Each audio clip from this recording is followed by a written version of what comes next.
Bueno, y ahora centrándonos en el acoso escolar LGTB fóbico, pues voy a comentaros algunas de las principales características diferenciadoras de este acoso escolar respecto a otros acosos.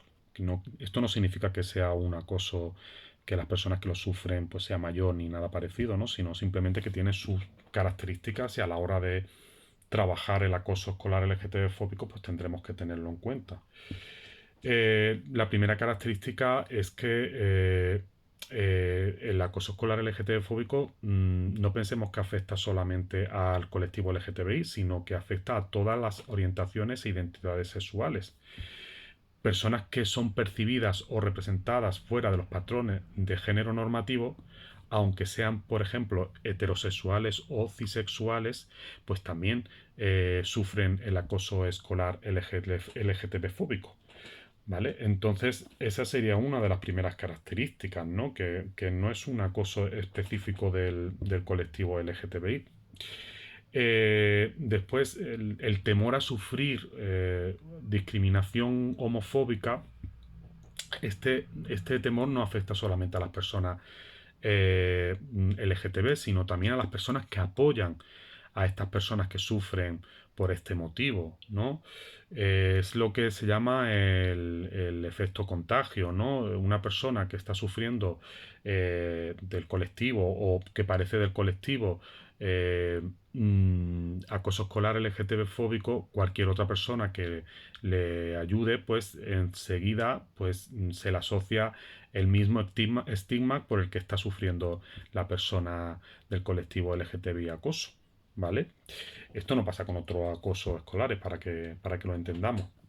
Después, muy importante, la falta de apoyo específico y el rechazo familiar. Sobre todo cuando explicas que no eres heterosexual en tu casa, ¿no? Por lo tanto, eso también perjudica a la hora de cómo abordar este tema cuando las personas sufren acoso escolar. Y después también está la normalización de la homofobia. En los colegios e institutos el profesorado a menudo minimiza la situación de acoso y a veces pues por esa minimización se convierte en cómplice por omisión de lo que está pasando. Y después está lo que es la invisibilización de la propia realidad LGTB. Pues que en el currículum, tanto en el oficial como en el oculto, pues prácticamente no se incluye la realidad de las parejas homosexuales, las familias homoparentales y prácticas sexuales que no sean las puramente tradicionales heterosexuales.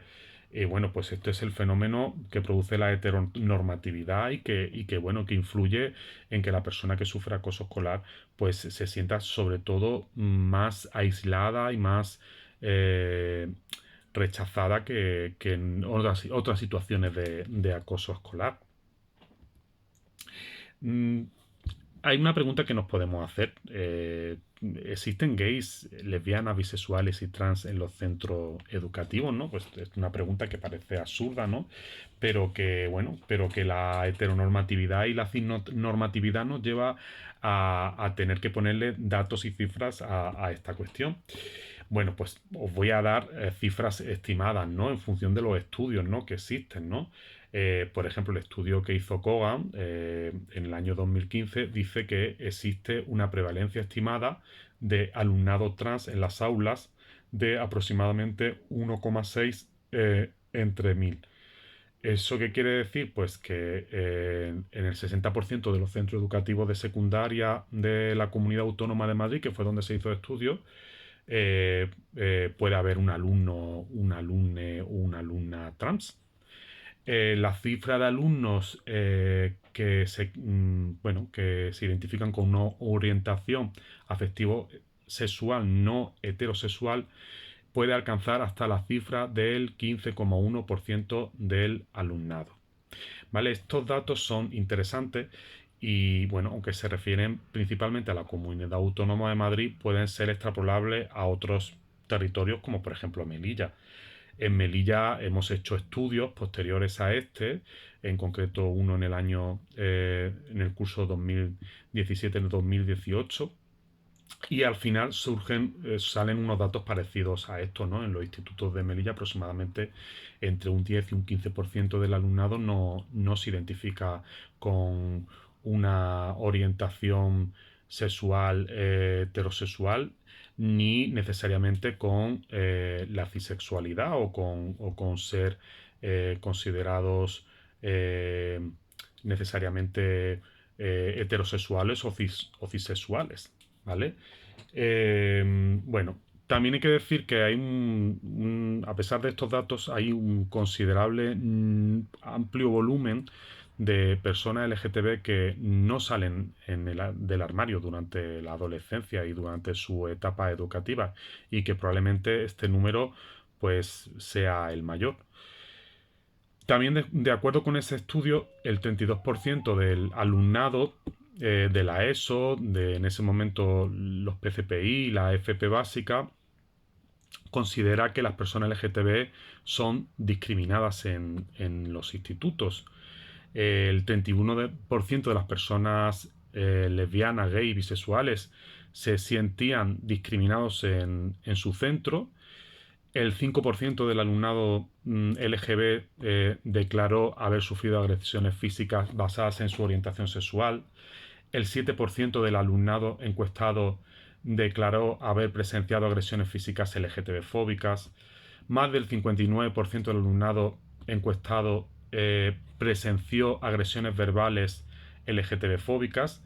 Y el 70% del alumnado encuestado considera que si tuvieran una persona trans en su clase no sería plenamente aceptada. Además de que el 60,5% del alumnado LGB no se siente totalmente protegido por el profesorado. Al final, entre estos datos, lo que hemos dicho antes, nada más y nada menos que el 80% del alumnado LGB no ha salido del armario en su centro educativo y vive con miedo que las personas de su entorno lo descubran. Por lo tanto, esto es una realidad pues muy diferente a la que viven otros colectivos que sufren acoso escolar, porque el hecho de no poder expresar tu verdadera orientación sexual o tu verdadera identidad de género influye muchísimo a la hora de poder defenderte de los ataques, de el acoso, etcétera, etcétera. ¿Y qué decir de las clases de educación física? En concreto, las clases de educación física siempre han sido un espacio especialmente, bueno, pues especialmente duro para las personas del colectivo. ¿Por qué? Porque se sufren discriminaciones, principalmente alumnado que no se ajusta al canon hegemónico que marca la sociedad, sobre todo en estas clases. Se salta la masculinidad entre los adolescentes. En el caso de las mujeres, una excesiva implicación del alumnado, de la alumna en estas clases, si viene además acompañado de un mínimo comportamiento tradicionalmente no femenino, pues puede conllevar la discriminación por parte del resto de las compañeras. Y esta cuestión se intensifica más si cabe en los vestuarios. Las personas cuyo físico no se ajusta a las características asociadas al cuerpo o a otros aspectos físicos sufren vejaciones, burlas, abusos que más tarde y probablemente también se trasladen al recreo y al resto de asignaturas e incluso a los contextos no educativos. Bueno, por lo tanto, para muchos jóvenes homosexuales, bisexuales, trans, la hora de educación física resulta un calvario debido principalmente a los estereotipos relacionados con el género y con la orientación sexual, lo cual pues desincentiva el interés por el ejercicio físico. Y todo esto, pues al final, ¿qué conlleva? Pues conlleva pues, una serie de consecuencias psicológicas, sociales y socioeducativas con grandes consecuencias negativas, porque, bueno, pues porque se ha estudiado que en las personas del colectivo, pues después todo esto se traduce en mayores tasas de depresión, de anorexia, de toxicomanías, como alcoholismo, y después, por ejemplo, el 43% de las personas homosexuales y bisexuales pues han manifestado que después de haber sufrido un acoso escolar han pensado alguna vez en suicidarse, lo cual es un dato muy terrible. De este porcentaje, el 40% lo ha intentado en una o varias ocasiones, y esto supone que el 17,15% de las personas víctimas de acoso escolar homofóbico encuestadas ha cometido uno o varios intentos de autolisis, lo cual es terrible que personas adolescentes, jóvenes, pues manifiesten esto y que estos sean los datos actuales que tenemos sobre la realidad. También, al final, todo esto en qué se traduce, pues evidentemente en fracaso escolar, en asentismo escolar. eh, mm, la heteronormatividad produce que las personas no heterosexuales transiten diferentes fases de autoaceptación, y muchos homosexuales viven lo que se llama una adolescencia bifásica. Eh, pues parece resultar complicado establecer relaciones sentimentales, como la mayoría de los adolescentes heterosexuales, por lo que la primera relación sentimental puede demorarse más allá de la etapa adolescente. Y está también la LGTBI-fobia interiorizado por el alumnado, eh, que al final se traduce en una definición tardía e insegura de la orientación sexual con la que realmente uno se siente cómodo y a gusto. Por lo tanto, estos son una serie de consecuencias negativas para la salud psicoemocional de los implicados, pues que al final también se traduce en efectos a largo plazo.